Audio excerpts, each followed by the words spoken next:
Running back. Have at it. I've got a bunch. I think this running back class is freaking deep and talented. And there's a lot of guys that I have interest in on the dynasty side of things. And there's a lot of situations, which is kind of what we decided this episode was going to be kind of about, was like, what situations do we love? I got a bunch of them. If you don't have many, throw down what you got, and I'm ready to roll.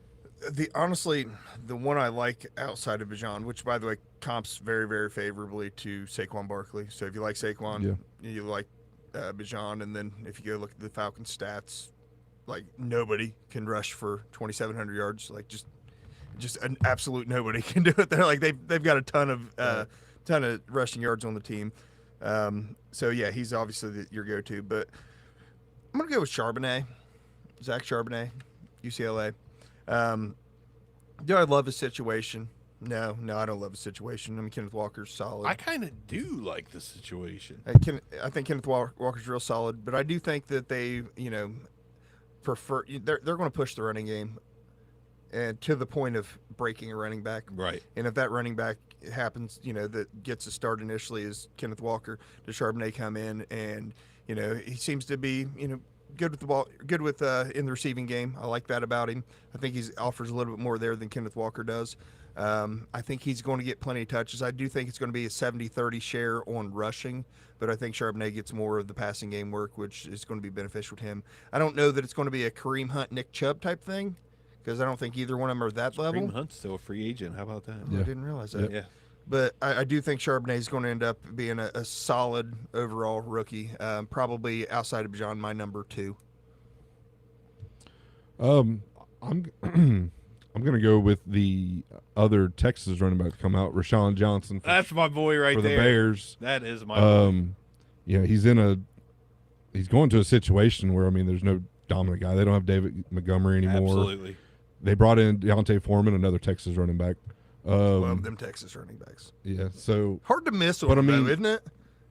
I don't know. When was the last time a Texas running back did anything in the NFL, actually? No, I'm saying they don't have to be great, but it seems like everyone that comes out of Texas running back-wise in college was solid. good. Yeah. Like, in college. Being solid. I don't know about in the NFL. But no, I think he has a great shot at getting, work early on. Foreman, he did pretty well for Carolina. And, he was coming in before he got hurt at the end of his college career. I think he was on track to be a really good running back in the NFL. Yeah, he obviously got hurt, and it's taken him a while to get going. But he's looking good. But I don't think he's going to come in and necessarily cement the job. And they have Khalil Herbert, yeah, he's there also. But he's had a chance there, but I just think Johnson could come in and big back could take over the early down work early on. I agree 100%. Herbert's got injury issues. Deontay Foreman has had injury issues. Deontay Foreman reminds me of like a Jonas Gray, like kind of a flash in the pan. Comes in, does well, probably won't last long. Yeah. Not a big fan. I never really agree with this guy's takes from what I see, but I don't watch him a lot. Chris Sims had a... he's usually terrible. This doesn't bode well for our talking point here, but he said after Bijan Robinson, his tier 2 had one guy in it, and it was Rashawn Johnson. And from the tape that I watched, just because I did start watching tape again before this rookie draft, I was extremely impressed with a lot of running backs. But as far as like a bell cow, a potential bell cow in the league besides Bijan Robinson, and I do like Charbonnet as well, I thought Rashawn Johnson... The situation, the Bears like to run the ball. Justin Fields is not going to throw the ball 500 times. It's just not going to happen. I'll eat my words after I said that because that's how that works. Rashawn Johnson looks absolutely freaking sweet. And I got to also say, I think that he'll still do the starting job, honestly. Another guy I like a ton is Dwayne McBride, who the Vikings drafted really, really late. One, I think the talent is 100% there, and I think the smaller school factor came into effect in him falling down the board.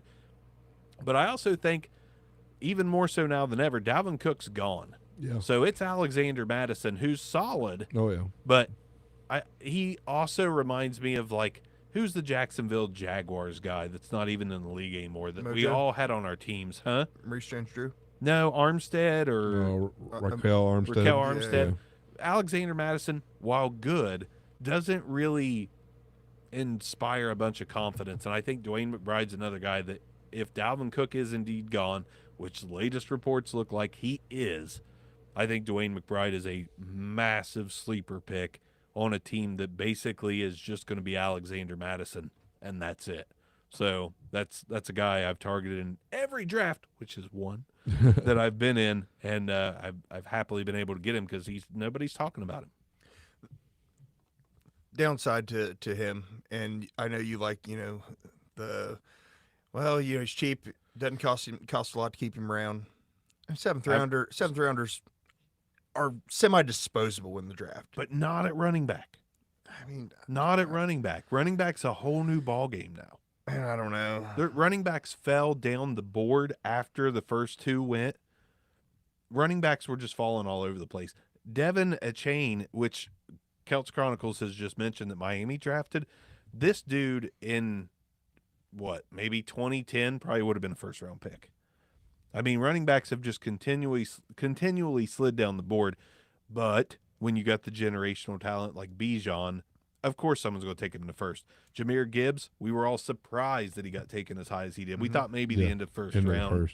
We thought maybe, but running backs otherwise, you'd never know. Like, not many teams. There's a whole lot of teams that will refuse to take a second-round running back, that will refuse to take a third-round running back when there's still wide receiver talent on the board. Like, these guys trickle down the draft by no fault of their own, not because they shouldn't. I mean, it's fair. We end higher, up with a fifth, sixth rounder that's relevant every year. Yeah, Yeah, I mean, I'm not saying that you're necessarily wrong. I mean, stats bear it out. Average 7.3 yards a carry, average career. Could you just say, no, I must be the wrong one? No, I didn't say he was going to be bad.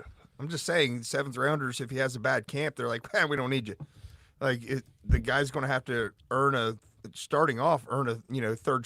third string position to begin with. Right. Like if that doesn't happen, I mean, he could be floating around and never get the opportunity. I'm just saying if you're buying in there, don't buy in for a lot. Don't be buying in for a first rounder, probably not a second rounder. On who? The kid for the Vikings. Oh, Dwayne McBride. Right. Yeah. Well, and that's the great thing. I got him in the. Do you remember Huck's third round? Yeah. So Yeah, dart throws on running backs, basically. Yeah. I was going to say, in the third round of a rookie draft, you have dart throws. Yeah. I mean, if you're in a IDP league, people are taking high end IDP players at this point, and you're stabbing at running backs. Which is my strategy every time. Like, what's the chances a rookie defensive guy is going to help you win your league? Right. Unless he's Darius Leonard. Not much.